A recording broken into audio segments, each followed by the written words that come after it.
Good evening, sir. Welcome to this video conference interaction, sir. Santosh, sir. Without wasting much time, I will request Kattimaniji to introduce about the BL Santosh ji. सबको प्रणाम, good evening. हमारे साथ professor Badri Narayan जी भी हैं, सांबशिव राव जी हैं, राजेश बेनीवाले जी नागपुर से हैं, many friends, vice chancellors, director IITs and आईसेस, सबका नाम मैं लेते हुए आप सबका मैं स्वागत करता हूं। संतोष जी हमारे समय के बहुत ही महत्वपूर्ण आदमी है, जिनका एक लंबे समय से वो देश की, समाज की सेवा करते रहे। You know, it is told that every problem is a gift. Without problems, we would not grow. Tony Robbins once rightly said. Sri B.L. Santosh ji, now he is BJP General Secretary Organizations. He is very young, 50 years old, and patriot. It is told that he has seen Chak De India film more than 10 times. Somebody asked him, many people asked him, why you have seen so much of times this film? He said, it is because of patriot. ये देशभक्ति का film है जिसको मैं बहुत पसंद करता हूँ. He is very vocal in social media, posturing on issues as CIA or any social problems. Now he is very active on COVID-19. We academicians, we should support Santosh ji or Santosh ji like people because these people are the top strategists of the time. He is fluent.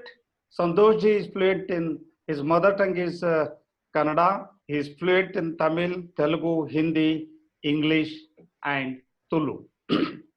By profession, he is an engineer, a good orator, hardworking, soft-looking, and soft-spoken, but has a toughest strategist. Wide contacts. He has wide contacts of people, liked by politicians across the party lines. Once before this, we have invited him to inaugurate a 2-day seminar at Delhi on Bendre, Dora Bendre of Kannada poet. He came, delivered 35 minutes only on the writings of Bendre.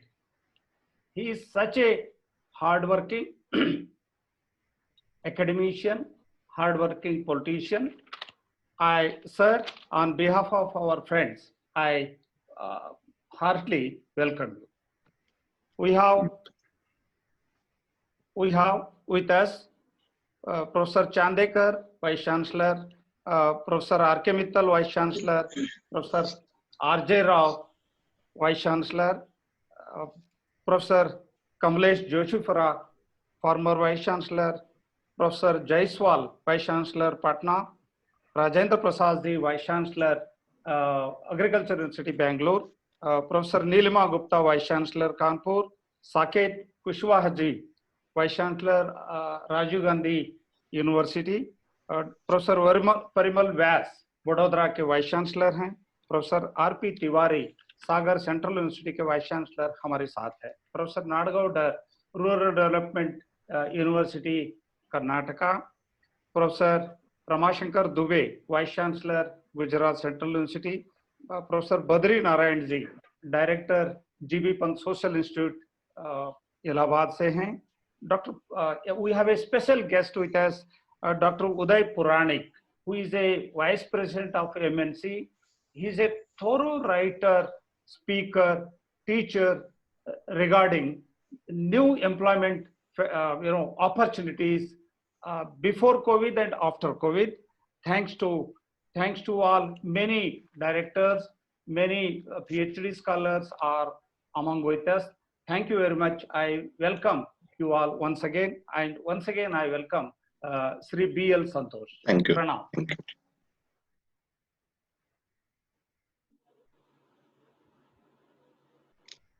Venkatakrishna Rao ji, can I start? Yes, yes, sir. You can start. Please go ahead. Okay. Good evening, everybody. Namaskar.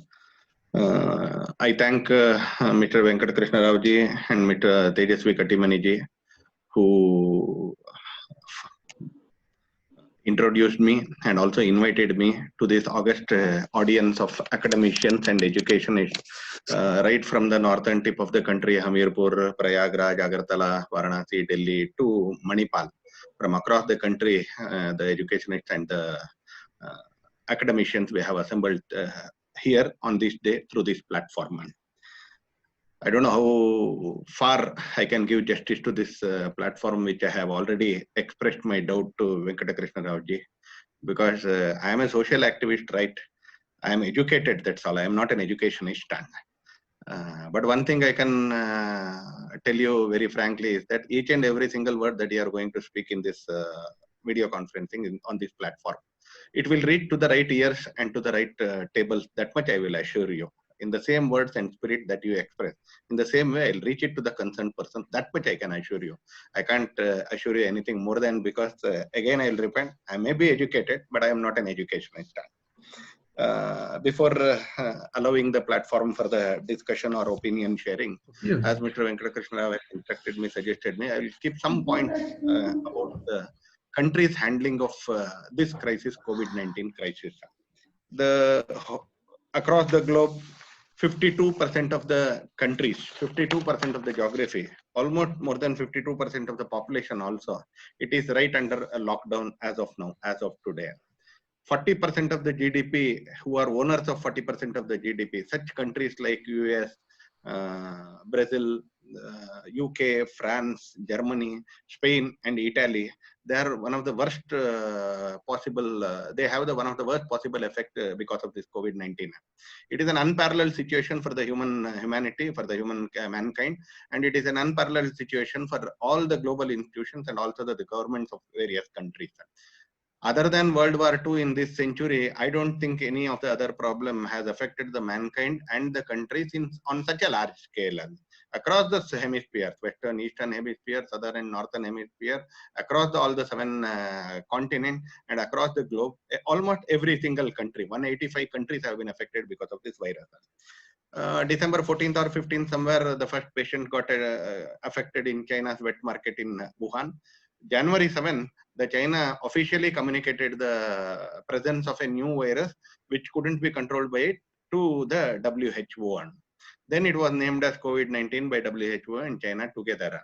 And that woman who was a trader there in that wet market, she was the first victim. She was the first affected person of this virus.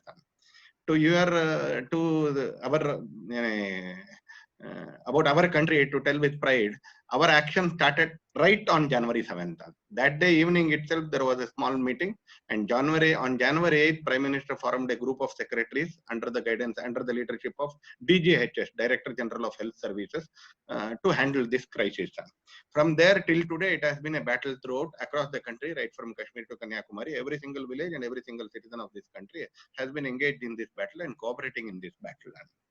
So when January 30th was the first case detected in India, so that was the D1 for us, the day 1 for us. January 30th is the day 1 for us. On January 30th itself, when the first case was detected, 6 labs were identified to be upgraded for the detection of, for the testing of this COVID-19. From 6 labs to be identified, not ready, I am telling, it was identified to be upgraded as the COVID testing lab. Right from 30th January, today on May 7th, I can tell you with pride in front of you that we have 419 laboratories across the country which are testing COVID-19 samples, the patient samples. So the first on 29 January, export of N95 and PPE, they were banned. On 31 January, quarantine centers were set up. Then on 22nd February, travel advisory against Singapore was issued. Right in January, travel advisory against China was also issued, and when we have just 6 confirmed cases in the country, universal screening of at land border, at seaports, and at airports was started. It was on it was almost on 3rd March, universal screening was started. On 4th March, Prime Minister tweet telling that let us not celebrate Holy Milan because social gathering have to be avoided because of this virus. And that day, country got to know about this the seriousness of this situation on when Prime Minister tweeted telling that we should not participate in Holy Milan. And he did not participate in March 8th Holy Milan. And across the country, many people on that day, out of social consciousness, they didn't participate in the Holy Milan. And we know that this timeline extends till today, as I told till today. On March 19th, he came on TV and requested the whole country for a Janta curfew, which was one of a special kind. Across the globe, none had experimented it. But the conscience of this country and the inner strength of this country was exhibited on that day. The strength of the society was exhibited on that day, where almost 99.9% of the country was shut down on that day, on the day of the Janta curfew.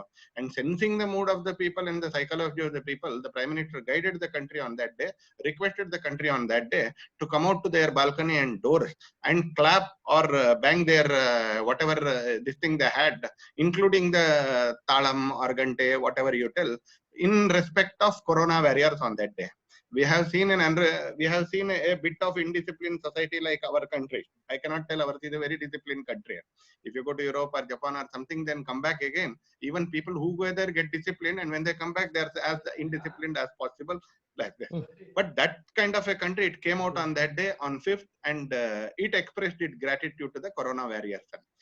From 23rd midnight, we have a lockdown. On April 14th, again it was extended till May 3rd. Sorry. On April 20th, there was some relaxation. On May 3rd, certain more relaxations in green and orange zones were given. And even in red zone also, half of the life, societal life was also permitted, except for in containment zone. This has been the timeline, brief timeline. I cannot tell every day, but a brief timeline as far as this country is concerned. Today, on this day, when we sit on this day on 7, in this particular period of time, when we have tested more than 13 lakh patients, 13 lakh testing samples, we are one of the least affected countries across the globe. There were many soothsayers telling coming on the TV, some usual suspect TVs in front of usual suspect anchors also, who told that by April 30th, there may be some 30 lakh deaths. I have a video recording of that particular press interview. They had predicted that there may be 30 lakh deaths on April 30th. And forget death, we don't even have 30 lakh patients, not anywhere nearby. Yes, it is worrisome. Whatever we have is also worrisome. I am not telling a single case is also worrisome. But today, as of today, we are having somewhere around 54 to 55,000 patients. But along with that, I want to tell you the good news also. We have a recovery rate today, it has reached 29%.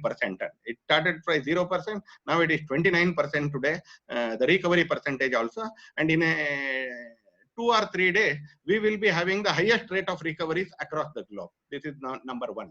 Yes, our country's number is high. As I told, even one single case is also high. I will not tell one single patient is unimportant, only 1 lakh patients are important. I will not tell you. One single patient is also very important. But as of today, on ICU, it is only 188 persons who are there on ventilator. As of today, only 188 patients are there on ventilator. Around 1,500 people are there on oxygen, and around 2,200 people are on ICU. Whereas the number of ventilators that we have only for corona patients is 20,000. Number of ICU beds that is there for corona patients across the country is around 30,000. Out of which only 2,200 has been occupied now. And we have 2.3 lakh beds, including the railway bogies, which are stationed in 225 stations. The railway bogies have been stationed in 225 railway stations, equipped with all modern facilities to deal with the corona crisis, along with the health workers. It is not railway bogie and it is an empty, not an empty railway bogie. It has 40,000 medical beds in those railway bogies stationed in 215 railway stations. We have 2.3 lakh beds for this, with least mortality rate, with least positive cases per million testing, with least mortality rate and positive cases per million of the population, and with 12.5 lakh testing, with 419 labs. Now India is in the forefront of fighting the corona virus as far as today is concerned. I am not a soothsayer, not an expert or whatever it is to predict what will happen today. But I can tell you with pride that with everybody's cooperation across the country, the Prime Minister has been able to guide and handhold this country with cooperation of every single Chief Minister and every single municipality workers in this country to keep the mortality rate the lowest, the number of detected cases the lowest, people on ventilator and also oxygen the latest, and per million test number of positive cases, that is also the least, except for countries like Japan, South Korea, and Singapore. We are the least across the globe. This has been the condition of the corona cases across the country as of today. Number three, building up the infrastructure to face the worst. We have handled it in a best manner, but we need to be prepared for the worst case scenario also. As the migrant laborers have started shifting to various corners of the country, as the Setu Samudram, Setu Bharatam Yojana and Vande Bharat, Setu Bharatam mission and Vande Bharat mission start today of evacuation from foreign countries by both by sea route and the air route. In this week, only 14,800 people are about to land in the country. And as the lorries and the buses start moving around, because across the globe, the main carriers of viruses are flights and lorry and bus drivers, and whatever the cases, any person who is accustomed with microbiology here and virology in this platform, they will accept my word, because it is an established factor. The virus gets transferred easily in flights, and virus always gets transferred through lorry drivers and bus drivers at the first instance. As it has started, the cases may increase. As we have seen, at the height it was only 1,500 plus. Then as the first relaxation was given, it became 2,500 plus. And as the traveling arrangements have also been started, now it has reached 3,500 plus. But in spite of 3,500 plus every day, we are the least as far as all these countries are concerned. We started building up the health infrastructure right from day one. We had only 100 per day on the day of the lockdown. 100 tests per day. And some politicians started telling we have to test 1 lakh. And as you test 1 lakh, more cases will come up. Percentage wise, on 100 testing a day, also we were 4%. Now when we have started testing 85,000 sample tests per day, it has been 85,000 samples per day. Now also the number of the percentage of positive cases is only 4%. It's only 4%. So our health infrastructure, which was infamous compared to Italy or Russia or anything, our health infrastructure is very infamous. But that health infrastructure has withstood the test of the time because of every single person's contribution, And now we are producing 2.15 lakh PPE kits per day across the country in 107 manufacturing units, which was zero on March 1st. It was zero on March 1st. Today, 107 manufacturing units, they manufacture 2.15 lakh PPE kits, which are Citra tested PPE kits. It's not a PPE kit somewhere down the line, some garment industry produces PPE kit. No, the fabric is Citra tested, where the blood, the liquid, or the virus, they can't enter. That tested PPE kits are produced 2.15 lakh now. 59 lakh PPE kits have been produced inside the country. Every day, 2 lakh N95 masks are produced in 10 units across the country. And that is also being supplied. Now we are slowly preparing to the worst also. We had 20,000 ventilators for corona, another 40,000 for various other diseases. Now the government has ordered 60,000 extra ventilators to be manufactured in India. In India, the Bell Consortium and the Maruti Mahindra Consortium, they are manufacturing 60,000 ventilators. They have started supplying. By end of May 31st, we will be having 20,000 original plus 30,000. And by June 31st, we will have 20,000 original plus 30,000 this month and 30,000 next month. We will be up by 60,000. Total for corona patients, there will be 80,000 this thing. As the lockdown was imposed on the country, which was unheard of in human history, and to the scale of this much, 130 crores. You know, if you have traveled to Northern European countries, I haven't traveled, but I have seen on videos that the friends and relatives have sent to me from Northern Europe. There every day is a lockdown because there is no population at all. People are not visible for kilometers together in those countries. But in our country, where per square kilometer population in some areas like Yamunapar in Delhi, it is more than 17,000, where Dharavi it is 21,000. You know, social distancing, how far it can be successful. Lockdown, how far it can be successful. But it was successful. But the migrant laborers, the daily wage workers, and the poor were affected. The government announced various schemes, the details of which I will not go because of my paucity of time.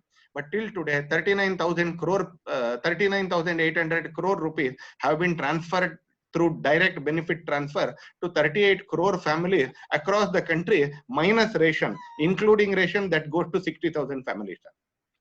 More than 1.5 lakh crore rupees of liquidity has been pumped into the economic field. Out of that, 50,000 crore rupees for NBFCs, 50,000 crore rupees for mutual funds, and 50,000 crore rupees for NABARD, National Housing Board, and SIDBI for pumping up the economy also. The next thing I want to point out is the success of the cooperative federalism that has been seen across the country. The Prime Minister is guiding, but guidance is good done. Guidance is the best that is available. When you compare it across the world, now you see the kind of leadership that we have. But along with that, both the multi-party democracy in our country, that also responded to the occasion, and also society rose to the occasion. Ours is a multi-party democracy. It is not a two-party democracy like America or UK, or it is not a dictatorship or communist dictatorship like China. Ours is a multi-party democracy. More than 10 parties rule the state. More than 70 parties rule the urban local bodies. More than 70 parties across the country. But except for West Bengal, except for one state, which is totally unruly. Every day, skeletons are tumbling out of the administrative cupboards of the West Bengal, except for West Bengal. Rest, everybody is acting like one country, one voice, one country, one fight, one country, one society, one country, one administration. There have been here and there, some political voices, but that is always, even in a house also, there will be some different voices. But action, it is coordinated effort that is happening across the country. The Prime Minister gave life to the SARC, donated first installment of money, then everybody else donated. Now the medical supplies and the health infrastructure is being distributed across the SARC countries. Prime Minister pressurized the G20 to have a virtual meeting. There he told, as he told on the first day of the lockdown, Jan, life is more important than living now. We have to save life so that we can build up living tomorrow. On April 14th, on Dr. Ambedkar Jayanti's day, he came on TV again and he told, now that we have saved life, hum jaan ko bachaya hai, ab jaan bhi aur jahan bhi hai. That day he told, jaan hai to jahan hai. On April 14th, he told, jaan bhi aur jahan bhi. We have to start living also on. Along with life, we have to build up living also on. You compare it with Brazil Prime Minister. I don't want to name. Just for comparison, I am telling, I am not demeaning anybody. He told that, yes, there will be some deaths. There have been deaths in all diseases. Due to diabetic also people die. Due to heart attack people die. Due to obesity people die. Due to corona also people will die. This was the sentence told by the Brazil's Prime Minister. He went to a protest. He led a protest against the Supreme Court of Brazil for imposing lockdown. Imagine a country like India. The US, you have been seeing, there is a lot of difference between the governors and the national president there, the country's president there. But here, in spite of multi-party democracy, there was one guidance and everybody accepted it because that was a moral leadership this time. It was not a dictatorial leadership, it was a moral leadership. So this cooperative federalism of our country, it showed its mettle when the country wanted its most. Today, evacuations are happening with the cooperation of state government. Today, migrant laborers or railways are running because of the state cooperation. Today, testing is happening because of the last ASHA worker, last Anganwadi worker. Screening is happening because of last ASHA worker, last screening worker. It is not that only AIMS is operating. It is not that only NDRF is operating. Across the country, more than 15 lakh people are engaged in just health activities. It is acting like a well-oiled machinery across the country. What is the future that is in store for us? Now the challenge is education and economy. Now that we have managed health well till today, again I am telling till today, I don't want to be a soothsayer or an expert or specialist or whatever it is. It will happen tomorrow. I don't want to extrapolate or interpolate anything. As of today, now that we have handled our society well, we have handled our health issues well, and we have shown it to the world that the Indian system of Namaste, Indian system of family values, Indian system of Ayurveda, the Indian system of immunity enhancing system, the Indian system of pranayama and yoga can carry the day forward along with corona. Now that there is no vaccine, you have to live with corona. What is that will take for us to live with corona? It is everything that what the India represent across the spectrum. Right from Namaste to Kada, right from Namaste to Kashayam, but right from Namaste to Dashamula Rishta, this is what the countries are preaching now, till the vaccine is available. In this scenario, when the country has offered leadership to the world, when the country has offered guidance to the world, when the country has offered pharmaceutical products like hydroxychloroquine and azithromycin and paracetamol, you may be wondering, 123 countries have been given these three tablets, either on grant basis or on commercial basis. 123 countries. India has become the pharmaceutical capital of the world. More than 123 countries have been provided either through grant and free or through commercial basis these three tablets, hydroxychloroquine, azithromycin and paracetamol tablet for their requirement. So now it is a way to look forward what we have to do in education sector and what we have to do on the economic sector. Yes, the economy will be hit when 40% of the GDP is itself under shambles. How can India be the normal? It cannot be normal. There will be job loss. The economy will be hit. Almost there will be 0% growth. But country is working. The government is working on three phases. Number one, survival, 45 days, which has started now. If we have to survival, that we have to live. We have to able to start. Number two, revival for next 6 months. This is government plan. First 45 days, emphasis will be on survival. Just starting. Laborers have to come to the factory. Work has to start. Next 6 months, revival. Yes, again, the liquidity has to be pumped in, policies have to be relaxed, and to see that everything starts running to its fullest capacity. And what the country is hoping for is excellence for next 3 years. How we can become the global masters in manufacturing, how we can become the global masters in research and development, how we can use this opportunity to bring the India as a country to the center stage of the global field. This is what the country is aiming at. The pharmaceutical industry, electronic manufacturing industry, everything government is has already started focusing on. So government is working on three facets of economy. Number one, survival. Number two, revival. Number three, excellence. And the same way, government has also started moving on the educational front. We have seen various state governments have announced the next phase of their secondary exams. And the government is also, it has completed all the class 10 exams of CBSE, except for Northeast Delhi, which was because of the communal disturbances. And out of 86 subjects that are pending in class 12, government has decided to conduct exams for 29 subjects which are important, and the rest of this will be marks will be given through internal assessment. 29 will be exams will be conducted in a day or two. The dates of those exams will also be announced. JEE, NIT, all these exams have been announced now, and the calendar year has also been announced from September 1st for the next academic year. And an important suggestion given by educationists, like in this forum, another forum, they had told that we should not lose years. You can afford to lose some subject, some lessons, not subject, sorry. You can afford to lose some lesson, but you should not lose an year. So there was a suggestion from a section of the academicians is that in every subject, I'm not going to the technical subject, in every humanities subject and other subject, financial subject, there will be repetitive chapters. If there is an author, 5 lessons for about authors, and about a poem, 5 poems of a category. So there was a suggestion that we can cut down on the syllabus. So the government has decided that it will cut down on little syllabus for first year, so that by 2021, the academic schedule will be as before only. So little cut down on the syllabus, so that next year's academic year will close by April 30th as it is. I'm telling till class 12. And it can start from June 1st or July 1st, whatever it is in 2021.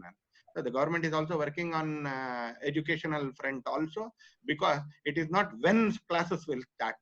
Now it is a question in front of the government and the educationist how to start it. With the vaccine still not nearby in any time future, how children who are most vulnerable section of the society, they can be brought to school, and how in our school, where you have seen the school campuses, small school campuses housing 1,500, 2,000 students in particularly in the urban center, how you can maintain the social distance? How can it be operated under shifts? How teachers can be brought under shifts? Can there be community learning? There are various things that are churning in the minds of the educationists and the government now. It is the question in front of the government is not when to start it. The big question in the mind of the government and the policy makers is how to start the education is the big thing. And when I tell how to start, please don't look at engineering or university or whatever it is. And when I tell how to start, please look at the Anganwadis, the nursery schools, the primary schools, the high school, who are vulnerable to diseases. This is the total outlook of whatever the government is acting on as far as this corona crisis is concerned. And as I told, economy and education, they are our two new frontiers of challenge, which I hope as we have tackled the problem of the society and problem of health in a proper manner in last 60 days almost, we will be able to tackle economy and on the education front also in a proper way, with guidance from every section of the society, like the august audience that is there in this digital platform today. And if it is not a light matter, I will end my initial talk with a single sentence, that how it has transformed the life. There is only one thing I will tell you. On March 24th, if I look back on March 24th, I didn't know how to sit on a video conferencing and operate on a video conferencing platform. Though I am an educated person, I didn't know how to operate on a video conferencing platform, digital platform. And today, along with Zoom, along with Microsoft Meeting, along with GoToMeeting, along with Cisco WebEx, I have in last 45 to 50 days, I have operated more than 7 platforms. And another 7 platforms I got lined up. That also we will use it before May 17th. Because we want to use it as much as platforms as possible, because we need to evaluate those platforms and we should get adjusted to new technology also. And on March 24th, I didn't know how to make a video call. I have never made a video call on my telephone, and I didn't participate in any of the video conferencing. But today, I can guarantee you that I can sit in video conferencing on 7 digital platforms. This is the way society is transforming. I had been to an advocate at 4 o'clock today. He was telling, this is the first time I am arguing on video conferencing platform. First time I'm arguing on a video conference. This has been a revelation to me. And now, henceforth, after the lockdown is over, I will not call my clients for consultation at all. Why to call them till here? From Gurugram to here, from Noida to here. I'll just put on the video conferencing, consult it. For argument, I will go to court. But consultation, I will never call them. Thousands and thousands of patients are getting medicines out of telemedicine now. No, I'm not telling that this is the final platform. But these are the various kinds of avenues that has opened to us this corona crisis. I hope we are also agree with this small thing. I'm not telling a major thing. This is a small thing, and it is changing our life for better also. But we should not forget the basic values and the basic systems, because those are the things that has brought India till today. We should not forget it, but we should get accommodated to the new challenges also. Thank you. I will open this platform for discussion, suggestions, questions, or whatever it is. But while asking questions, just remember that I am neither an expert nor an educationist, just an educated person. So you can take the risk of questioning, remembering it. Thank you. Thank you, sir. Thank you very much. So you have enlightened us on different issues. Now I request Professor Ramana Rauji.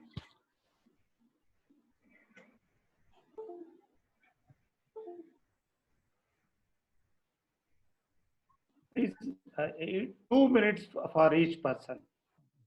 Yeah. So thank you very much. At the outset, I would like to thank for inviting me to this discussion on towards a better India. And also, I was very much impressed with the opening remarks of the Honorable General Secretary of BJP, Shri Santosh Ji. Since the issue is related to education, and education is the backbone of development of any society and nation, I would like to just share quickly our experience. We know that there are 3 key things. One is knowledge, innovation, and technology.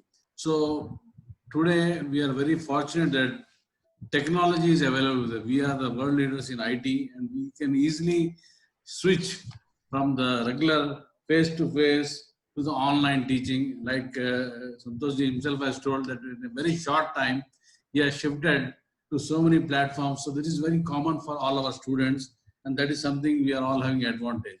But still, there are some challenges which I think we should realize and try to resolve them. The first and foremost is, when we took out a survey of the students throughout the country about their availability of net and other things, we realized that still in the country there are about 20% of the students who who do not have enough bandwidth for actually going through this online thing. So we need to have a complete revival of the bandwidth and improve the bandwidth so that they can all be accessible through net and through online thing. The second thing is the challenge that we have is really regarding the academic schedules. We don't know when this is going to end, but slowly things are getting clearer, and we are sure now. So we are almost finalized. The government has already finalized a model academic schedule, and other central funded technical institutes have also finalized the academic schedule. I would also quickly just two more points I would highlight, and then actually close my discussion. I would request, since now we require a lot of computers, routers, and other digital equipments like digital boards and all that, government should give tax exemptions for educational institutions so that this will become easy for us to procure. We don't waste much money, and this will be accessible to all the students easily. So that is one thing I would request the government, probably you will be able to convey to the government. The second thing that I was telling is the Make in India is something which are very close to the heart of our Honorable Prime Minister. And today, as Santoshji pointed out, the world is learning from us, especially in terms of our traditions like Namaskar, starting with yoga, Ayurveda, and other things. We have to actually start thinking of where we lag now. This has given us an opportunity. So our research priorities should change, and that is how we should be able to become world leaders very soon. And I'm very confident with the type of leadership that this country has, definitely will be able to achieve this in a very, very short time. So since the organizer has given me only 2 minutes, I would like to conclude that there are many points which I think is necessary. But even though we are passing through the most difficult times, we are in safe hands, and that is what is giving us a lot of confidence. And I am sure and very confident that this country will lead the whole world, like we have done in the treatment, the lockdown. Even in technology and education, we are going to lead the whole world. That is my wish, and I'm sure it is going to happen. So thank you very much once again for giving an opportunity. Thank you. Namaskar. Yes, sir. Thank you, sir. Thank you, Now, sir. Professor Ramashankar Dubeji.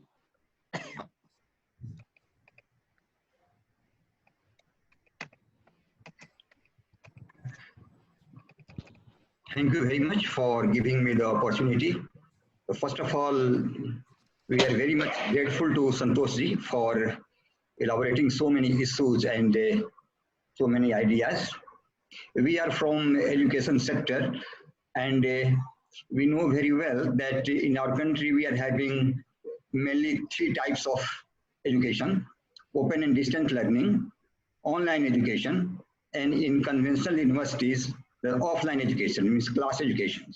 And this corona pandemic has given us an opportunity also to switch over towards more and more online education. And I'm sure most of the majority of the university have switched over towards online education. The problem is some of the universities is that they do not have their own learning management system. They don't have their own platform. They don't have that much capacity for infrastructure, which we need. So that part is to be looked into, because in the days to come, in post-corona situation also, we will have to go more and more for digital education, online education. As Santoshji has also he has pointed out that we have very nicely switched over towards digital mode. So in the post-corona scenario also, students will also like to go more and more for online education, because prior to corona, we were not accustomed to online education that much. But now students are also liking it, and many of the central universities, we feel that already we have completed our courses, or latest by second week of May, we will complete our all courses. So there is no need about curtailing of the syllabus, because already students are also appreciating online education. And more than 70,000 of the courses, if we take all it together, they are available on the different platforms, Swayam platform, ePrabha, and many others. So apart from that, apart from the open access, the courses which are already available, MHRD, UGC sites, the universities are also preparing their online courses. But only thing I would request that we need to strengthen our universities with minimum infrastructural support for development of ICT activities so that they can go more and more for online education in the days to come. Thank you.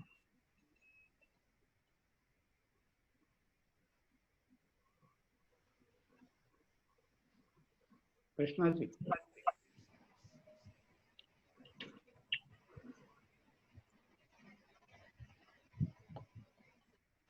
May I request Professor Badri Narayan Tiwari ji.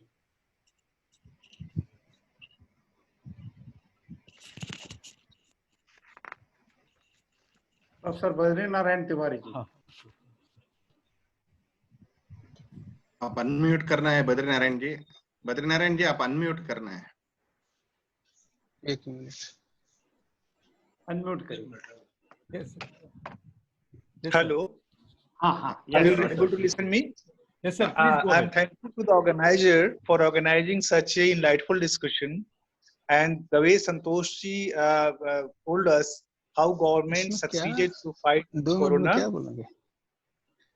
It's very interesting. It's a very it raised our confidence. Actually, the way we are trying to shift in this apad dharma, which is the time of emergency, from face-to-face teaching to virtual teaching, online teaching, it's really commendable. And the way our government and our education ministry is working on that, and our institutions are working, are really we need to appreciate. But the problem is, we know that many students have no capacity to have internet, no capacity to have. They are living in villages, they are living in interiors, and they don't have it acquired the capacity to use this, keep this technology because they don't have economically such better condition. So government should do something to provide them capacity to use these kind of technological resources and have to equip with these technological resources. That will help us to make this online education more profitable to larger section of the student community in India. Thank you so much. It's just a kind of suggestion I have. Yes, sir. Thank you, sir. Now I request Professor Dwivedi ji, SB Dwivedi ji.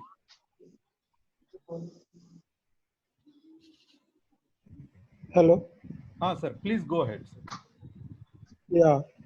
Thank you very much to giving me opportunity to say a few things about this COVID-19 spread pre and after that. You see that it is very unprecedented situation in country, not in only our country, it is all over the globe.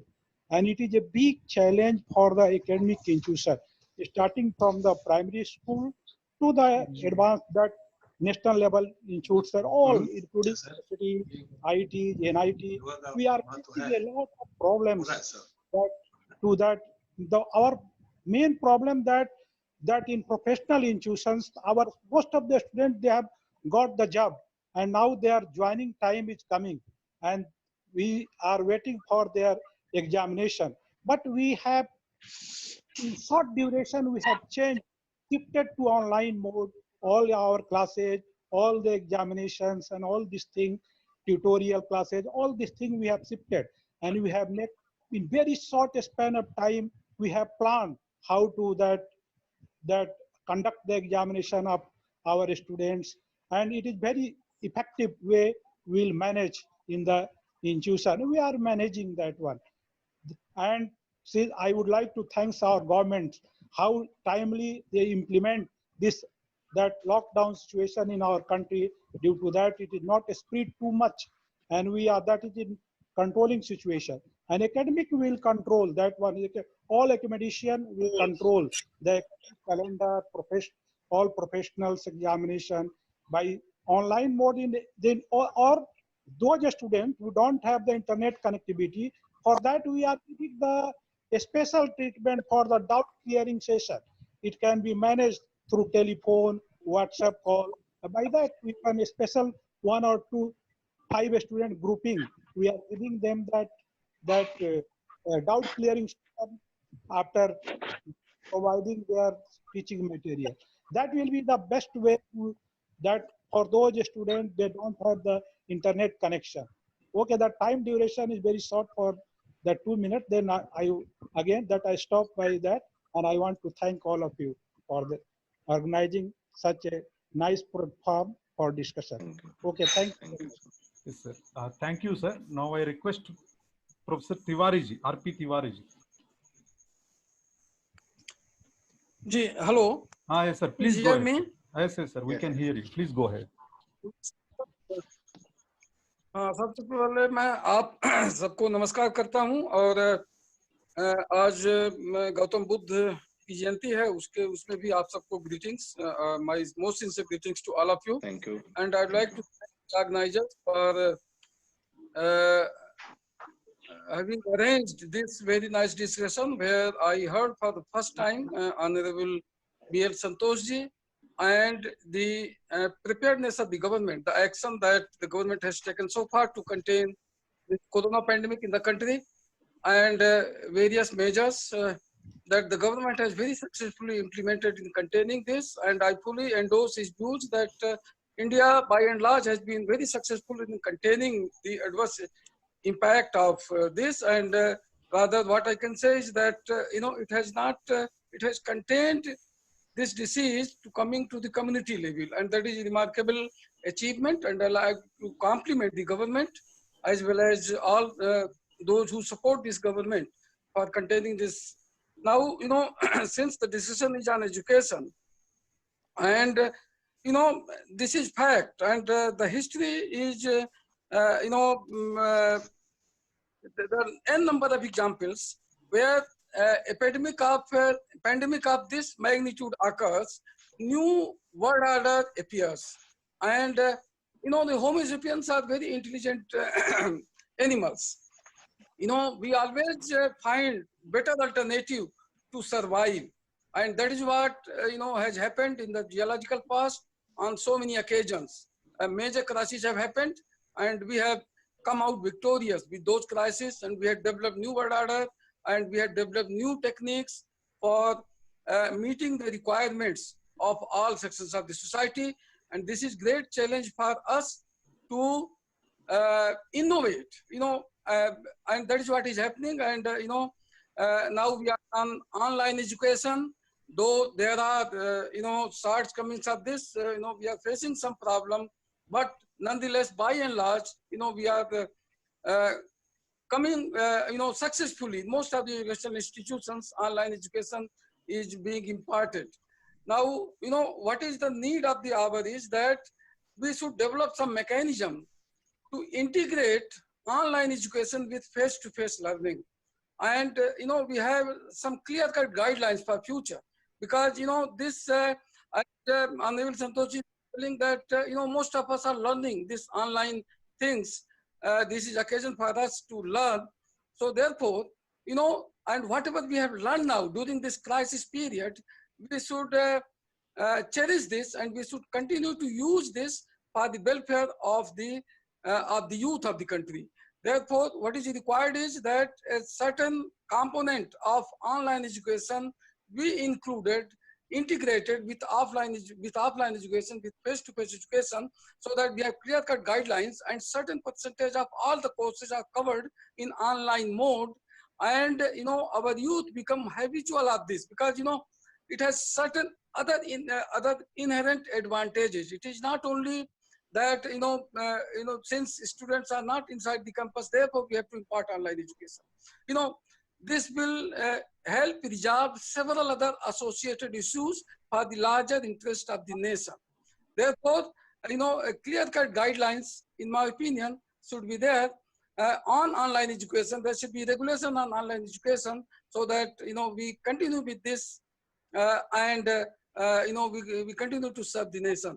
I'd like to thank Honorable Santoshji for giving new insight to this entire discussion, and to help those ideas to implement in the education institutes for betterment of our youth. Thank you. Thanks a lot for giving me opportunity to say a few words on this. So thank you, sir. I request everyone to finish within 1 minute. Now, Professor Nilima Gupta ji. Hello, everyone. I hope I'm audible. Yes, yes, madam. You go ahead. Please go ahead.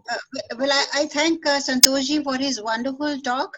I won't take much time as we are running short of time, but a few things which I would like to say is that, of course, we have tackled the situation very well, as Santoshji has already said. But here we are to discuss new academic horizons. That is what we have to do in the future. Of course, this has been a very critical situation when we were not prepared for this coronavirus, and it has given us a setback, especially at a stage when we were just going on with the examinations and our session was about to end. So what we have to plan, the earlier speakers have stressed about our difficulties, and one of them is the difficulty in our IT infrastructure. Of course, many of us are learning how to be familiar with IT, and that is true for the students also.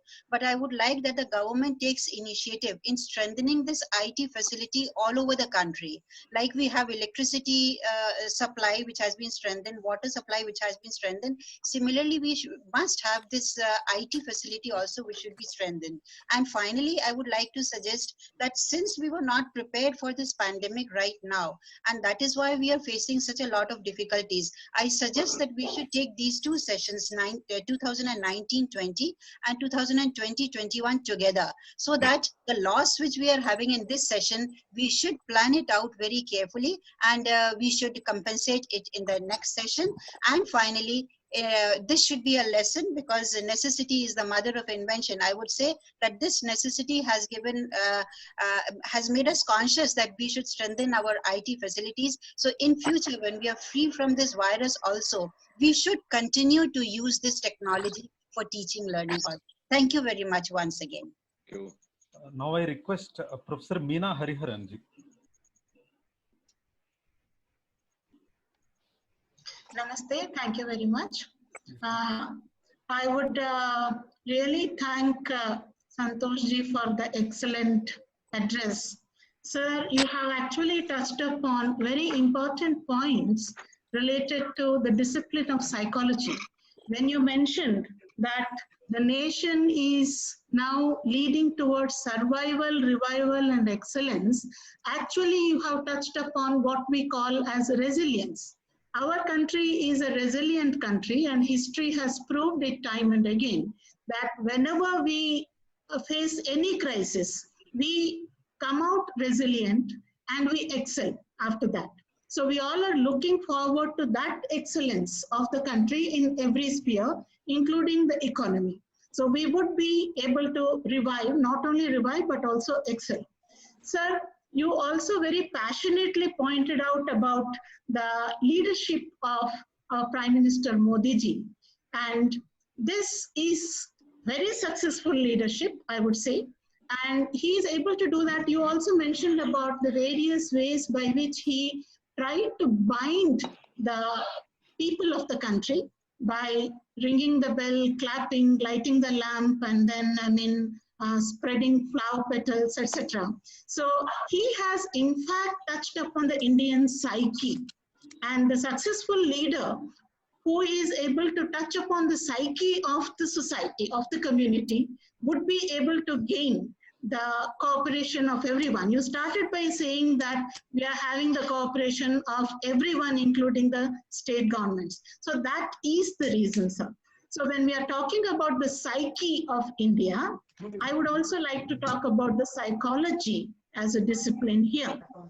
So now well-being as such is not only a physical well-being or medical problem, but it is also a problem of mental health. So time and again I have been emphasizing this, and I would once again appeal to you that psychology as a discipline needs to be given, or there should be a niche created for psychology in the country. The Association of Health Psychologists, and there are various other associations which are working in the field, and we need to have the Indian Council of Psychologists in the country, sir. Since you said that whatever we speak here is going to be taken to the concerned department of the government, on behalf of the Association of Health Psychologists, I would appeal to you that this COVID situation, which has created a lot of need for the services of health psychologists and psychologists in general.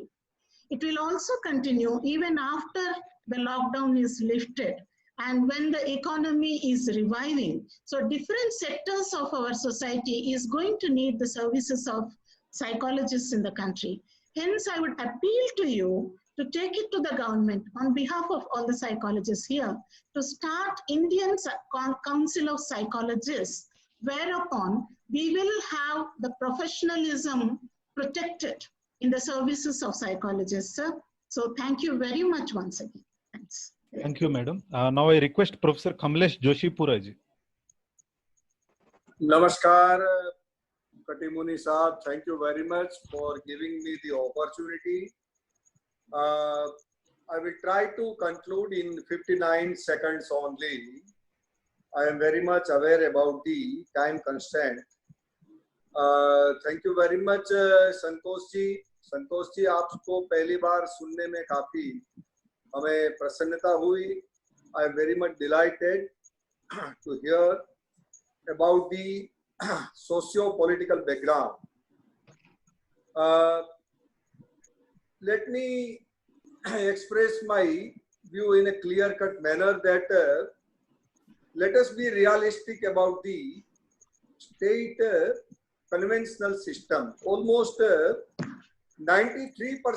of the total need is being catered by the conventional system of education. So it is not possible to introduce the online or any kind of classroom. So we'll have to think. I think my senior colleagues are here with me. So I would like to urge all of them, just let us think together in this regard. Let us come out with a clear-cut idea. Let us come out with a clear-cut blueprint. Central government through Santosh ji. I think we must have the full-fledged 1 hour or 2 hours meeting in this regard, and we should come out with a clear-cut blueprint as far as the conventional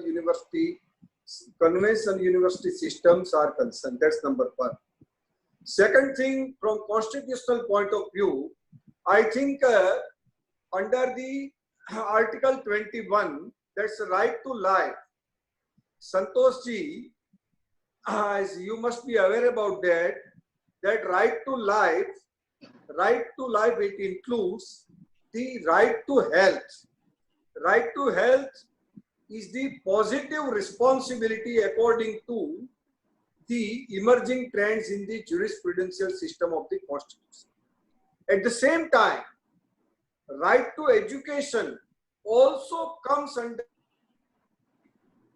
So on one hand, from pandemic point of view, the government has taken a very good decision to impose the lockdown under the regime of positive responsibility under Article 21.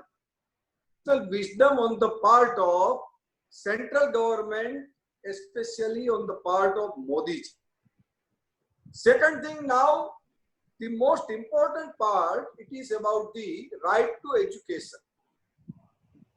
So it also comes under the right to life under Article 21. So, as a professor in law, I would like to request Katimuni ji and my senior colleague R.P. Tiwari ji, Gulab Singh Rajput ji, Saraju ji, another my senior colleague. So let us come out with the clear-cut guideline, clear-cut blueprint for the purpose of policy, and it will be very much helpful to the central government. And I would like to subscribe also the views expressed by my senior colleague R.P. Tiwari. Thank you, and Dubey ji. Thank you. Thank you, sir. Now I request Professor Saraju ji.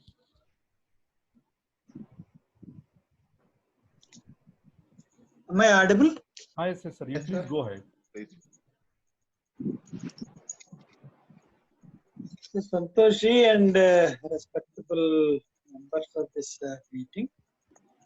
Actually, in this COVID situation, creating a teaching learning environment is essential. Already we are exposed to virtual learning, but the present context, as Professor R.P. Tiwari ji said, face-to-face education and online education, both the patterns are there. And to what extent we have to go for face-to-face education and to what extent we have to go for online education, whether it is 50-50 or 75-25 or 25-75, whatever it is, appropriate guidelines should be prepared for countrywide guidance. This is the need of the day. So we have to reorganize our education system, maintaining this physical education. That is the need of the hour. Keeping this thing, we have to reschedule our academic schedules. In this direction, we are going ahead. And preparation of e-classrooms and teaching preparation, training of our teachers is also very important among this. And these are the opinions. I am with the views of Professor Ramashankar Dubey Saab and Professor R.P. Tiwari Saab in this direction. Thank you. Thank you. Thank you, sir. Now, Professor Rajesh Biniwale ji. नमस्कार नागपुर। नमस्ते। मैं दो बिंदु रखना चाहूंगा। पहला बिंदु कि एजुकेशन में हम जो ऑनलाइन की बात कह रहे हैं, शायद ये हमारे लिए कुछ समय की समस्या हो, 1 साल या 2 साल की हो सकती, क्योंकि पैंडेमिक करीबन 100 साल पहले हमने देखा था, उसके बाद में अभी 100 साल बाद हो गए हैं। सो इसके बारे में तो ठीक है कि कुछ हम लोग गाइडलाइंस बनाए, लेकिन मुझे लगता है कि वो शॉर्ट टर्म वाला होगा। दूसरा बिंदु मैं चाहता हूं कि एजुकेशन में वायरोलॉजी सब्जेक्ट को लेके एंड रिसर्च में भी वायरोलॉजी को लेके कुछ लेबोरेटरी का निर्माण किया जाए, कुछ एजुकेशन में लाया जाए, क्योंकि वायरोलॉजी इतना बड़ा सब्जेक्ट हो सकता है जो दुनिया को रोक सकता है, ये अभी पता चला है। तीसरा मुद्दा ये है कि जो माइग्रेंट लेबर मूव हो गया काफी सारा, तो ये लेबर जो मूव हो गया, इसने 2 समस्याएं निर्माण किए, एक समस्या निर्माण की, एक अपॉर्चुनिटी शायद हो सकता है निर्माण हो जाए। समस्या ये निर्माण हो गई है कि जो शहरी विभाग है उसमें हो सकता है कि लेबर की कमी हो, वो चाहे बिल्डिंग सेक्टर हो चाहे इंडस्ट्रियल सेक्टर हो, तथा ग्रामीण क्षेत्र में ये मजदूर अवेलेबल होने के कारण हो सकता है कि कृषि की उन्नति संभव हो, क्योंकि कृषि के लिए कभी मजदूर नहीं मिलते थे। तो इन दोनों को, ये दोनों चीजों को, एक चीज जहां ऑटोमेशन की आवश्यकता है इंडस्ट्री में, और जहां दूसरी जगह हमें पॉलिसीज की जरूरत है कि ये मजदूर जो ग्रामीण क्षेत्र में चले गए, ये कृषि के लिए किस तरह से काम आए। बस ये 4 बिंदु मैं रखना चाहता हूँ। बहुत बहुत धन्यवाद आपका, बहुत एनलाइटनिंग लेक्चर रहा आपका, और बाकियों के भी सारे विचार सुन के बहुत अच्छा लगा। धन्यवाद। Thank you sir. Now professor RJ Rao ji.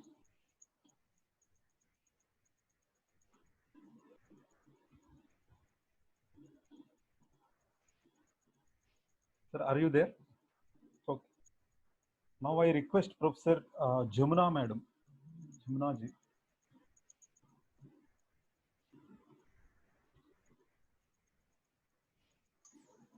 I think I am Professor Arjara speaking. Are you audible? Yes, yes, sir. Please go ahead. Please go ahead. Yeah, it is really very enlightening about the speech of Santosh ji, because of the what he has talked about. We got in a confidence on what is happening and how well we are prepared for such type of pandemic and whatever we are facing at the moment. So what I was feeling like, almost like everybody is mentally prepared about how to face such type of things. Like everybody knows about the Swachh Bharata program to make ourselves clean and having such type of infections and everything. So we are already get ready for this. And second thing, what I was talking about, the mobile technology and internet technology. Maybe now we are using in a large scale mode, otherwise everybody is using this thing. So that's the reason how we are get ourselves prepared and took challenge of it and handle the situation in such a way that we are working in a very ideal mode. And the third one, what we are talking about, we have everything UGC, MHRD, and all these programs, this SWAYAM and other programs, this virtual teaching, all the programs are already available there. We know that, but now I think we are using in a very fast mode. So that is also, it has helped us to take the challenge of this type of social distancing and all those things. And the fourth one, what I was talking about, at the present, what really in Madhya Pradesh, what we are facing, like, although online teaching has been done, but how to get evaluated the students, whatever, how much they have taken this education through online. So whether we should go for the online evaluation, examination, how to do it after this lockdown is lifted. So whether we can allow them in a large scale. We have like in Madhya Pradesh, more than 15 to 18 lakh students have to be given examination after this lockdown time. So how to manage this thing, that is also is a big challenge what we are facing. And finally, one more feeling, I feel like everything is okay, but from the very beginning we were talking about there should be some relation between a teacher and a student. This is called as a Guru Shishya Parampara what we are facing. So now I think how far this type of online teaching help the student, and how the student is going to get benefit of it. So this is what we have to take it. And definitely is online examinations and evaluation. At the moment we are not ready.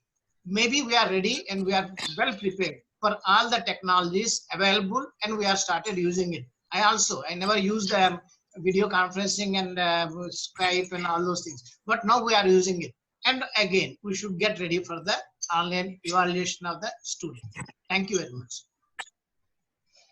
Thank you, sir. Now I request Professor Jamuna ji.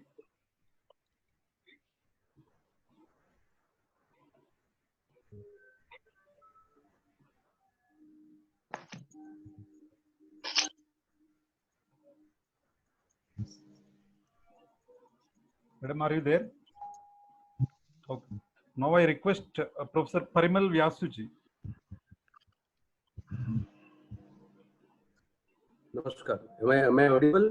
Yes, sir. You please go ahead. Namaskar. It was truly thought-provoking and inspiring.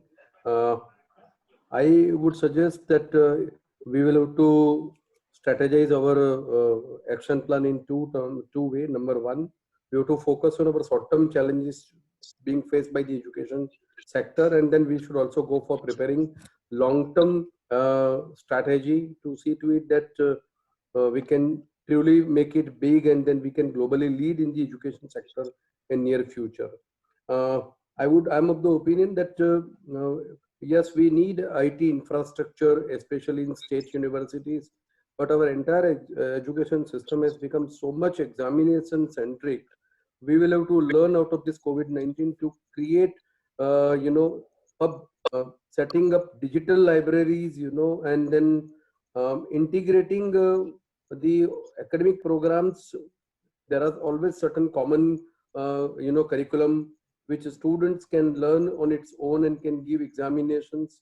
We really need to learn sharing of resources. No need to create ITC infrastructure initially in each and every university, but then we can identify certain centers in the state, and then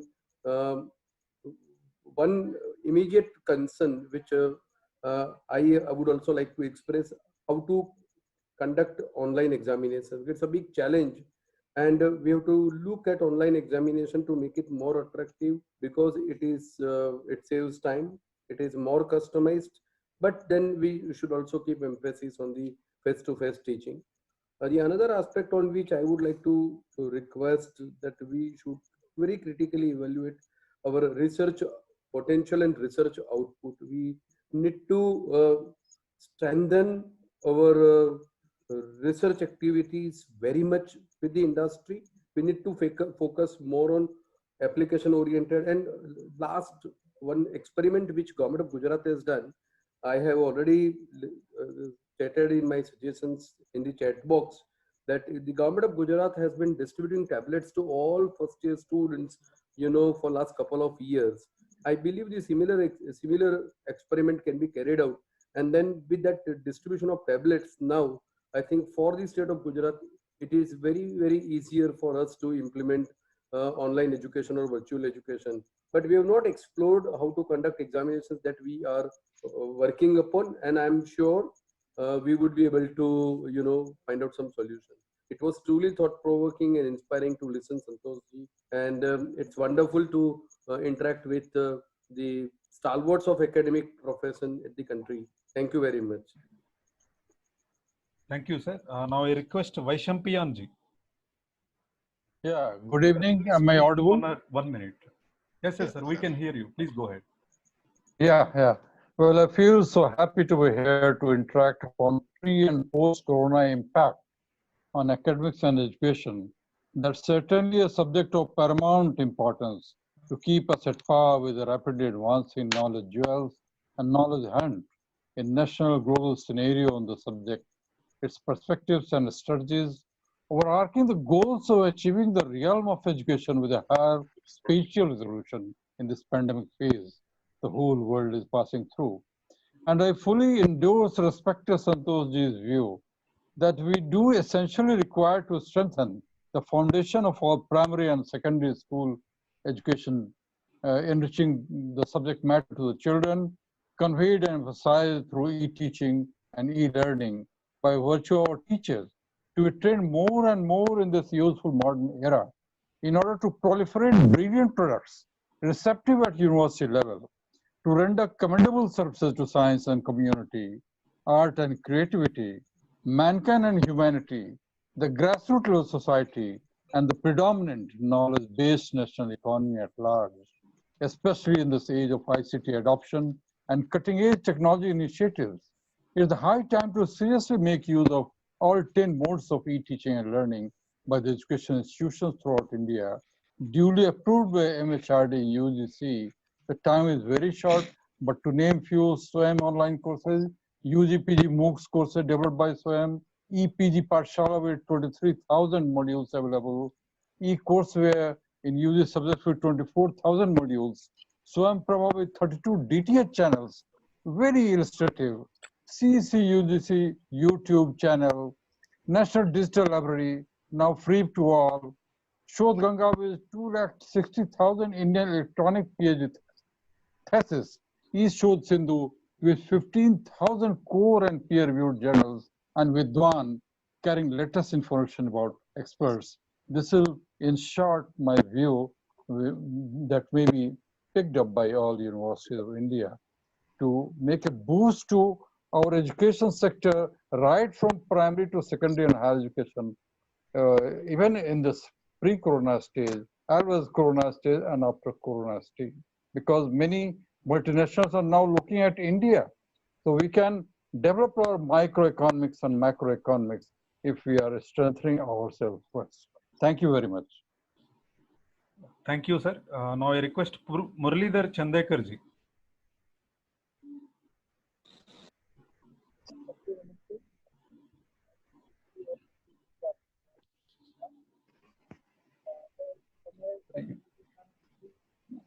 Sir, your voice is not audible. Can you speak louder?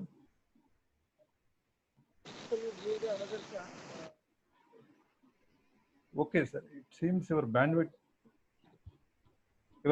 is low. We will come back to you. Now I request Professor Jaishwal ji.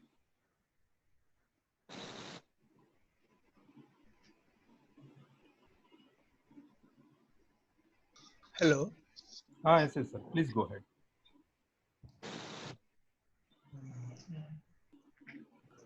Hello. Yes, sir. Please go ahead. We can hear you. Shri Santosh ji, namaskar. सबको नमस्कार.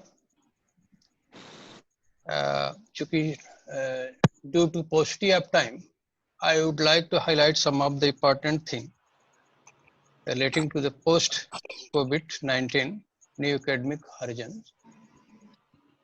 So, कुछ इसमें मुख्य बातें हैं. जैसे बहुत सारे लोगों ने डिजिटलाइजेशन के बारे में कहा, लेकिन digitalization is a need of the hour और इस पर हमको एप्लीकेशन पर हमें बहुत ही ज्यादा जोर देने की आवश्यकता है, जो कि evaluation of examination, conducting of the examination, admission of the examination आज के समय की आवश्यकता है. इसमें और भी हमें जोर देने की आवश्यकता होगी. दूसरा जो है सबसे महत्वपूर्ण बिंदु है कि हमें मौलिक फंडामेंटल रिसर्च और इंटरडिसिप्लिनरी रिसर्च पर और भी हमें काफी इस पर जो है जोर देने की आवश्यकता होगी. ताकि हम जिस तरह की कोविड की समस्याएं हैं, इस तरह की वायरल की समस्याएं हैं, इसके लिए हमको तीसरा पॉइंट जो होगा, मुख्य रूप से हम कहते हैं कि जो यूजीसी के द्वारा बहुत सारी स्कीमें इंट्रोड्यूस की गई हैं, जैसे स्वयं है, स्वयं प्रभा है, और ई यात्रा है, मूक है, वर्चुअल क्लासेस है, ई लैब है, ई कॉमर्स है। इस तरह के हमें डिजिटलाइजेशन को प्रमोट करने के लिए इस तरह के प्रोग्राम को और भी अधिक जोर देना है, ताकि इस तरह की जो स्थितियां हमारे को पैदा होती हैं तो उसके इस तरह के संकटों का हम सामना कर पाए। निसंदेह आज अमेरिका ऐसा कंट्री, इसके लिए कोई भी अभी दवा नहीं बना पा रहा है, उसमें भी टाइम लग रहा है कि इसके लिए जो भी बनेगी दवा कम से कम 1-1.5 साल लग सकता है। इसके लिए हम ये भी चाहेंगे कि जो हमारे भारतवर्ष में विश्वविद्यालय हैं, संस्थाएं हैं, इसके लिए जो हमारे लैब हैं उसमें इसके लिए दवा बनाने के लिए इस पर हमें रिसर्च करने पर भी जोर देना चाहिए। इसी तरह से जो हमारी देश की जो नालंदा तक्षशिला रही है, जो हमारी सनातन धर्म की संस्कृति रही, जो भारतीय संस्कृति रही शिक्षा की, इस दिशा में हमें हर विश्वविद्यालयों में, संस्थाओं में हम कहते हैं योगा के महत्व पर जोर देना चाहिए। इससे संबंधित पाठ्यक्रम और इस तरह के भी, इसको योगा को भी प्रयोग में लाने की आवश्यकता होगी। जहां तक हम जानते हैं कि हमारे देश की जो शिक्षा पद्धति है संस्कृति पर आधारित है और सनातन धर्म रही है, और हम भारतीय संस्कृति और दर्शन को भी हमारे अपने पाठ्यक्रम में हम कहते हैं कि इसमें जोर देने की आवश्यकता है, ताकि जो हमारी युवा पीढ़ी है, जो हमारे छात्र हैं, इससे प्रभावित होकर के चरित्र का निर्माण होगा। क्योंकि शिक्षा का मूल मंत्र ही है कि शिक्षा का निर्माण किस तरह से किया जाए। पंडित मदन मोहन मालवीय जी, जो काशी हिंदू विश्वविद्यालय के संस्थापक थे, उन्होंने एक मंत्र दिया था कि शारीरिक, मानसिक और बौद्धिक शिक्षा का जब तक संतुलन नहीं होगा, हम एक अच्छे व्यक्ति का, एक अच्छे छात्र का निर्माण नहीं कर सकते हैं। इस दिशा में हम उनके मूल मंत्रों को भी ध्यान करने की जरूरत है। इसी तरह से हमें जो इकोलॉजिकल इम्बैलेंसेज हमारे प्रकृति के द्वारा इस तरह के प्रवृत्त हो रहे हैं, इस दिशा में हमें कार्य करने की जरूरत है। और ये हम जानते हैं कि प्रकृति का शाश्वत नियम है, सबसे बड़ा नियम है कि परिवर्तन, और परिवर्तन इस तरह की चीजें आती रहती हैं, जैसे जीवन में सुख दुख आता है। इसी हम आध्यात्म को, दर्शन को लेकर के हमको इस दिशा में ध्यान, हमें जीवन मूल्यों की स्थापना करनी है। अगर हम जीवन मूल्यों की स्थापना करते हैं तो किसी भी तरह की हम कठिनाई का सामना करना पड़ते हैं। और इस चुनौती के दौर में और पोस्ट कोविड के बाद हमें इस पर ध्यान देने की जरूरत है। योग भी कहती है, वेद भी कहता है, गीता भी कहती है कि योग कर्मसु कौशलम। इस दिशा में हमको कार्य करते हुए आगे बढ़ते जाना है। और सभी विश्वविद्यालय में जो हमारे शिक्षक हैं, छात्र हैं, सबको हमको प्रमोट करने की जरूरत है, उन्हें उत्साहित करने की जरूरत है। क्योंकि उत्साह ही जीवन में किसी को जीतने की कला है। क्योंकि हम कभी भी निराशा जब हम प्राप्त करते हैं तो हम निराशा के क्षण में हमारा बुद्धि विवेक दोनों ही काम नहीं करता है।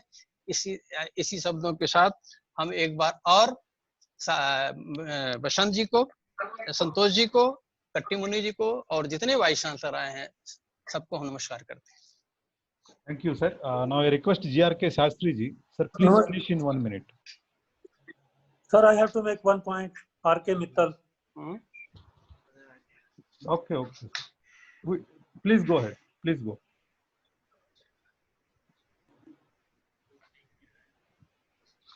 Hello.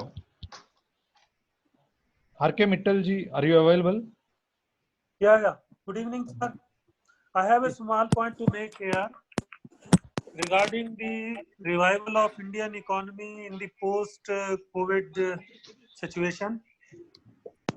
The effort should be, the focus should be on revival of agriculture sector, allied sector, especially the horticulture, the animal husbandry, dairy farming, and other allied areas, including the need is to focus on social entrepreneurship in the villages, because agriculture sector has only saved us in this difficult scenario, and it is the only sector which has by and large been unaffected by this coronavirus situation. And keeping in mind the fact that most of the migrant labor has come back to the villages, and rural youth, they also need employment opportunity in the system.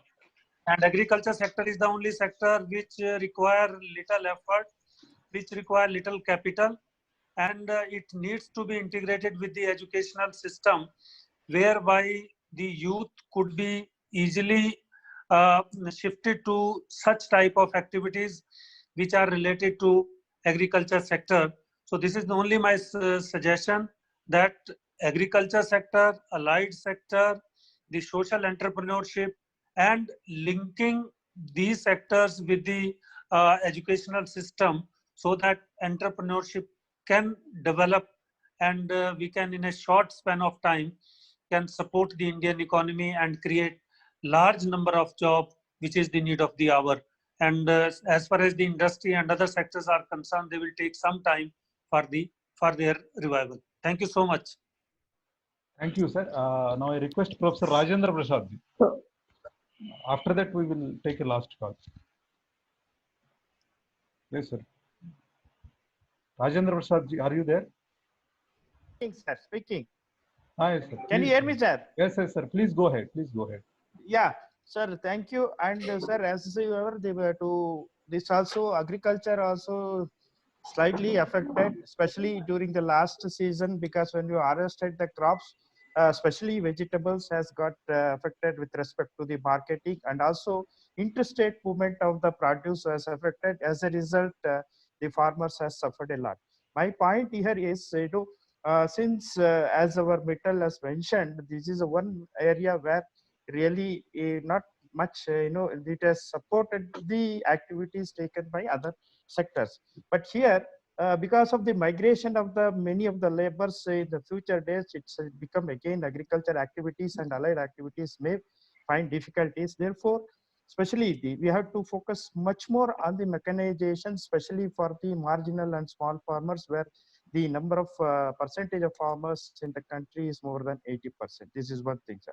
With respect to the online courses, of course, it is very well accepted by the students as well as the parents. In fact, we had a discussion with the parents also. They accepted as far as the theory part is concerned. But as a practical part is concerned, we are designing and developing some models which we have to take, for which we need to develop the infrastructure. That is one thing. As many people has mentioned about the infrastructure, it is one thing.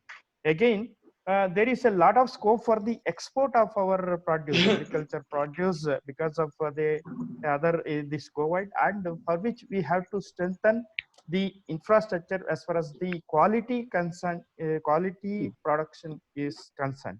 Again, the next part is we would like to focus more on the digital agriculture. This we are focusing, and now we have learned a lot of lessons from this COVID, because the marketing, now we would like to contact direct linking between the farmers and the end users, either industry, the agro industries, or the consumers. Now we have made the agri war, wherein we could able to contact the directly farmers. So this is a kind of lessons we would like to develop such models, so that the farmers can get the better prices for their produce. So like this, they can take up some kind of infrastructure to connect these people through digital or through some kind of storage and post-harvest technology to maintain the produce or the produce which we develop. The most important thing is the skill development, sir, because we would like to develop most the entrepreneurship. This is one thing which we would like to. And another one is the online courses, for the at a global level, because we need to have some specializations, and we are also strong in that we are promoting, especially like the predictions analytics and also bioinformatics and the climate changes. So these things we are prioritizing the research focus. And one more thing, as Sri Santoshji mentioned about the Ayurvedic, we are also focusing on developing immunity development crop, food crops, and also developing a immune diet plants, and such kind of things also be supported in a large scale. So these are all some of the points I would like to share in this August platform, sir. Of course, because paucity of time, I would like to end my talk here. Thank you, sir. Sir, may I speak? Yes, sir. Please finish in 30 seconds, sir. We are running short of the time. Please. Sir, Dr. Chandekar speaking. Hello. Yes, sir. Please go ahead, sir. Okay, Please thank you. finish in Thank you, 30 sir. minutes, Sir, 30 seconds. only I would like to mention the 3 points only regarding the infrastructure.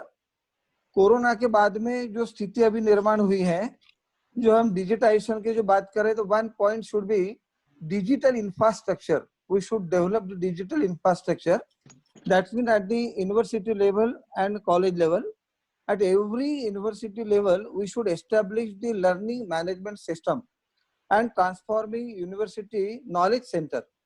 And there should be collaboration university and colleges, because जो अभी online हम education की जो बात कर रहे हैं, तो मैकेनिज्म शुड बी देयर. ये तो अभी टेम्पररी हो जाएगा, ऑनलाइन वीडियो वर्चुअल क्लासरूम वगैरह. तो इसलिए मुझे जो लगता है कि डिजिटल इंफ्रास्ट्रक्चर वहां पर एक होना चाहिए. अनदर इज इंटेलेक्चुअल इंफ्रास्ट्रक्चर, कि जो टैलेंट हमारे यहाँ का है, that should be talent enhancement centre. ये हर एक इसमें जो टैलेंट, नॉलेज एंड स्किल, ये 3 को हम कैसे प्रोटेक्ट कर सकते हैं और एनहांस कर सकते हो, है इसका भी आने वाले समय में हमें एक मैकेनिज्म डेवलप करना पड़ेगा. और third infrastructure type of the infrastructure, emotional infrastructure. Community development is also very important. अभी हमने देखा है कि जो काफी लोगों ने कहा कि काफी लेबर माइग्रेंट हो रहे हैं और रूरल इकोनॉमी काफी प्रमाण में अफेक्ट हो रही है. तो कई स्किल बेस, एग्रीकल्चर बेस हम यह एजुकेशन अपने सिस्टम में तो इंट्रोड्यूस कर सकते हैं. तो जो सोशल प्रॉब्लम यदि ये कोरोना के कारण हमको जो दिखाई दे रहे हैं, तो ऐसे 3 प्रकार के इंफ्रास्ट्रक्चर हम एस्टेब्लिश करके इन सारी समस्याओं पर एक मात कर सकते हैं, ऐसा मुझे लगता है. Thank you sir. Thank you, sir. Last call, Professor Venkatesh. Sir, please finish it in 30 seconds. Just a couple of issues. One is that there has been a consensus on the online classes. Therefore, the 20% of the students who are outside the ICT coverage, they must be given facility in order to get the opportunity to participate or use the online material. So that 20%, as Professor Ramana Rao said, that 20% of the students are out of ICT, they must be extended this facility of providing of the online education. Second is that we have the online material, say for example the MOOCs material, UGC and SWAYAM. But now the need of the hour is that because that limited material is available in MOOCs and SWAYAM, so that in a massive manner the material must be produced, as well as the quality of the material must also be improved. That UGC must take an initiation in order to improve the quality, as well as massive production of the material, online material, which must be accessible to everyone, all the students, and whoever registered in the educational institution, whether it is a degree college or university, all the registered students must have that opportunity. And the third thing is that recently the ICSSR come up with providing of the financial support for the taking up of research projects on COVID and emerging practices, so that whatever the funding that is going to be distributed by the ICSSR must be in a democratic manner. Let there be an opportunity for the every state and all the people who are interested in bringing out the emerging practices in the country for the last few days, because the people, there has been a large scale institutional convergence at the different parts of the country, that those best practices must come out, so that the ICSSR distribution of the resources must be in a more democratic manner and equitably, equally distributed to all the states. So these are my 3 suggestions. Thank you for giving this opportunity. Thank you, sir. Last call. I'm sorry, Professor Neeraj Gupta ji. Please finish it in 30 seconds, sir. Really, we are running short of time. Yes, sir. Hello. Yes, sir. Please go ahead. Yeah. My due regards to Santosh ji and organizers for inviting me. I have in very short few observations. Number one is our education. I'll not speak what other speakers have said in a repeated manner. Like there had been a lot of challenges to the education system. We have learned in terms of difference of curriculum, absence of peer learning from one university to another, partnering of different universities, absence of education with linkages with the industry, outreach of education, cost effectiveness of education, and many more. So this is my first observation. Second thing is what I have observed recently with the help of webinars, which industry professionals are doing, and we can see that on LinkedIn and other platforms.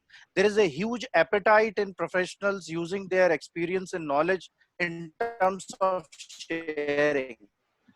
To मेरा एक छोटा सा suggestion है, the Arogya Setu app which the government has developed and reaching milestones, we should have we should think in terms of, we should not challenge the lack of resources which the universities have. We have crores of mobiles with internet connectivity which the students are using.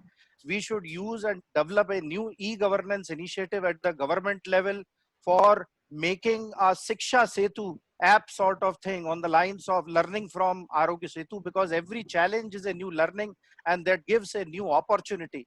Through Shiksha Setu, we can not just connect different universities as partners, but also the industry professionals, and definitely this will together create a very cost-effective education pattern, orienting the students in far and wide, meeting out the challenges of the outreach, and to come up together for aligning on the lines on which the global universities work.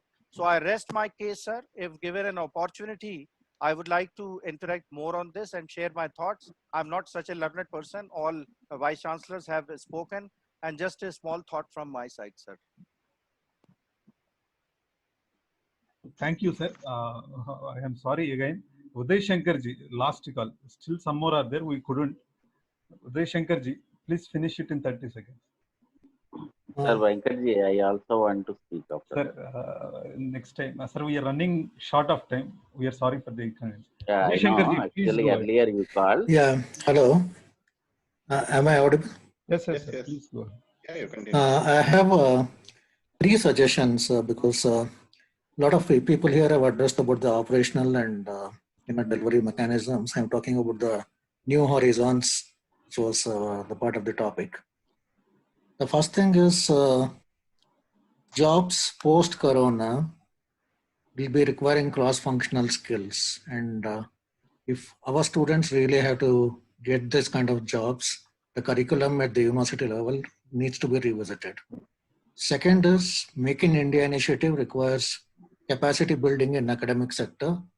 There's been a lot of opportunities, but we find industry institution collaboration is a dire need today, and that should be fast-tracked. Third thing is Corona has created a very unique situation of demand and supply crisis across the world. The global supply chains are changing, and this is actually an opportunity for India to become a hub in different global supply chains. And that will attract more multinationals into the country and also create more job opportunities. Now, how can we do that? If we orient all our academic projects and research in the academic level towards the post-corona need, I think we can attract more companies coming into India. So this one, my 3 submissions, and I'll be actually posting it also.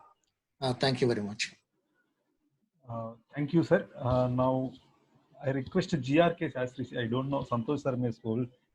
Okay, let him. Sir, sir, please. Pranams to yes, sir. Pranams to Santosh ji, Ramana Rao ji, and Venkat ji. Actually, I want to share a few things. One thing is I observed, sir, due to earlier also we have Gurukul. Sri Krishna also studied in his Gurukul.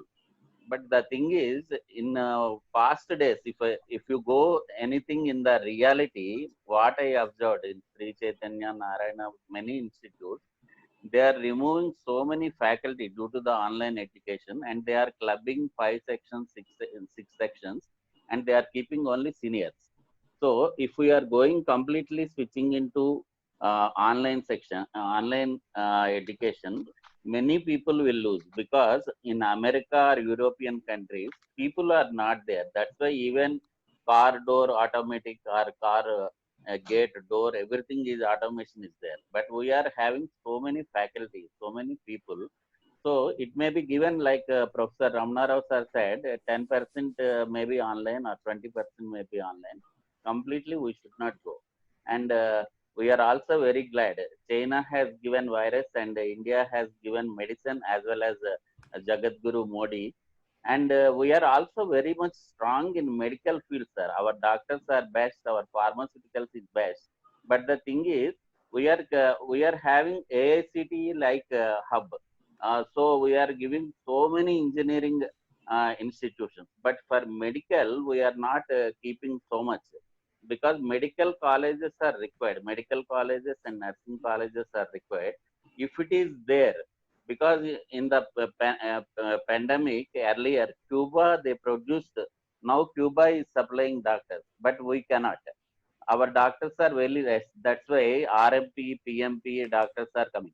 So I request if you focus on medical colleges and also that too on merit, if because they are selling the seats for 2 crores, 3 crores, if it is on merit, the worthful doctors will come, sir.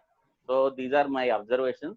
And also you please look into online education. If we are switching, because in Singapore, National University of Singapore, in a classroom, 400 students are there, sir, and 200 students will sit in one room and another 200 students will sit in another room, and only one faculty is teaching because they don't have resources.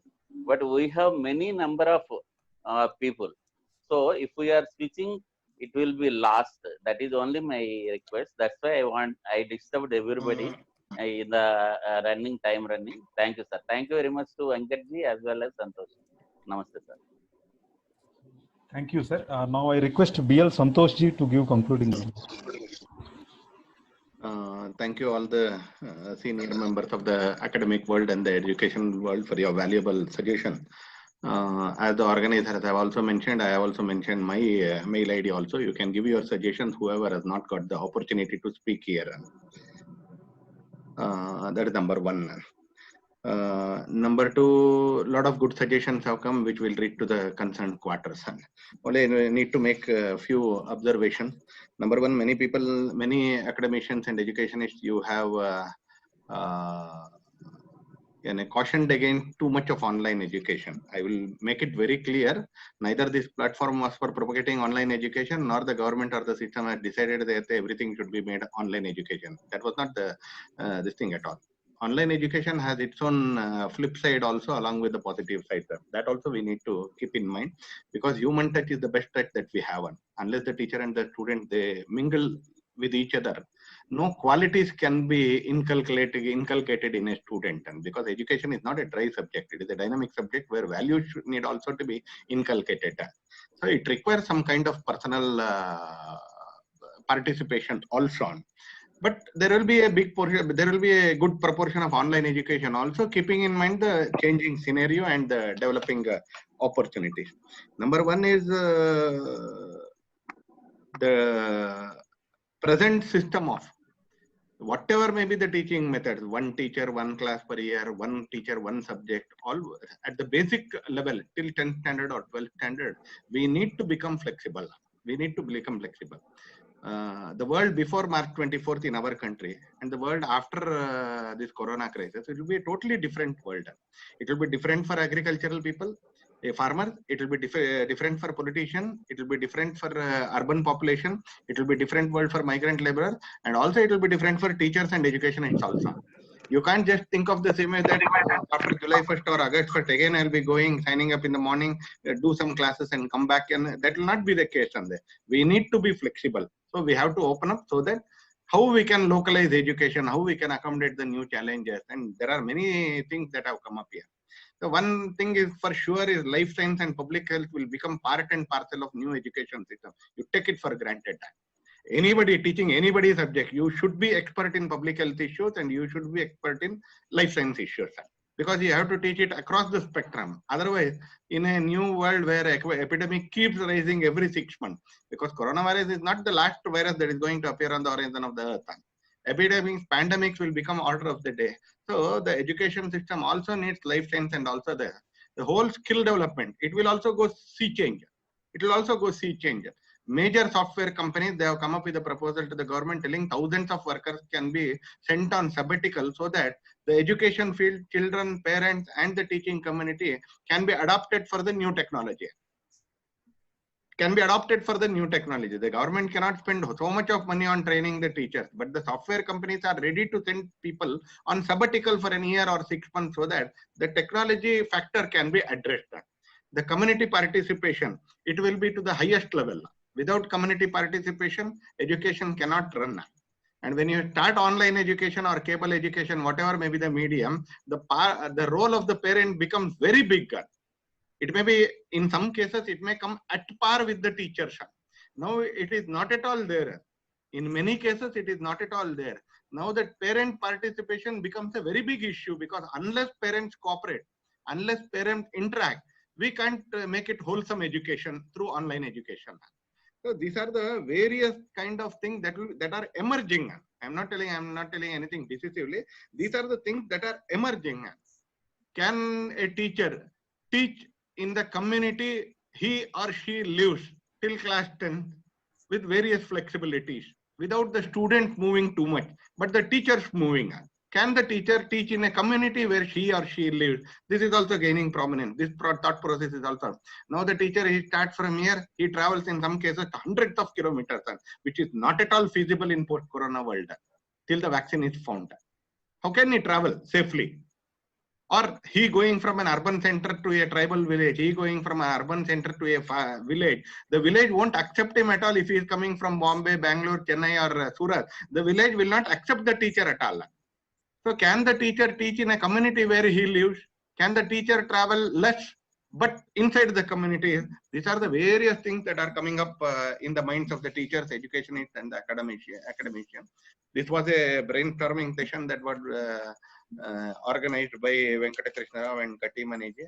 Lot of suggestions have come up in this brainstorming session. But what my suggestion to the organizers is, for a serious platform like this and people who are experts in some field, this number is also a bit too much only. So we keeping the number to minimum. It is better that you organize 1 or 2 more symposiums of all the elders who are there in this platform, so that they can talk freely, give all the suggestions that is there in their mind. We can group it according to the fields of the suggestion that they have been given, and we can send it to the concerned parties for due consideration and implementation. That is my humble submission on this platform.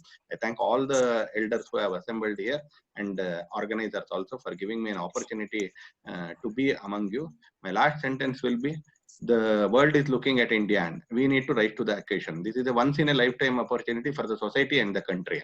Once in a lifetime opportunity for the society and the country. We cannot be another chalte rahega country. We cannot be another kind of always begging for some funds or begging for some technology like that country. No, we have to become pharmacy hub. We have to become education hub. We have to become a hub where the globe will look towards that. For us to become that global hub of everything that the mankind needs, we should inculcate the spirit of Swadeshi in us also. The practice of Swadeshi in every facet of life, that will become most important part in the days to come. And even some 30 to 40% of the citizens, if they can inculcate the spirit of Swadeshi in their life, the whole country's economy will come into our hands again and it will not run away anywhere.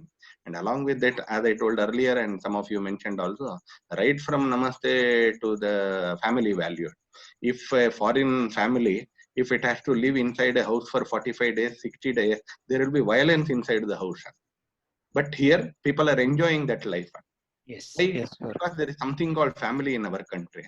Since we are there in the family, we don't understand the importance of family. And the people in the Western countries, they are feeling it very difficult to stay inside a house for 60 days because the world inside a house was very limited for them. But here, people are enjoying work from home. People are enjoying holiday. People are enjoying the life with the family because they know what the family is. Because they know what the family is. There are people who have learned how to make very good round dosa and rotis. There are men who have done it. And there are women who have done many of the things that they haven't done in life at all, including gardening or whatever it is. Across the spectrum, we have developed many extracurricular skills that we didn't have it. So these are the things that the India has given to the world, right from immunity enhancing method to the family values. We need to build up on that and see to it that economy also reverts back to normalcy, and we address all the challenges that are faced by the society in the days to come. We don't have too much of a time, but we have time. And there is no urgency so that tomorrow we have to address it. No, we have time, but we don't have too much time to tell that we can address it next year. That is also not the case. Both the skill and the education that has been mentioned here today, skill and the education, both need to be addressed at the earliest. If not tomorrow, it has to be addressed at the earliest time. And I welcome all the suggestions that was given today, and also I request the organizers to have a good brainstorming session among yourselves, so that some quality suggestions that other people who didn't get the opportunity here, that also get the platform where it has to reach. Thank you. Thank you. For Thank you, giving Vice Sir. Thank you, sir. Namaste. Yes, sir. Thank you very much. It's our pleasure to have a BL Santoshji on this platform. I know many of the directors and deans did not get the opportunity. We are really sorry for the inconvenience. We will have another session. At the time, you can share your views. Thank you, BL Santoshji. Thank you very much, sir. Thank you, sir. Thank you. Shubhrat. Thank you, sir. Namaste.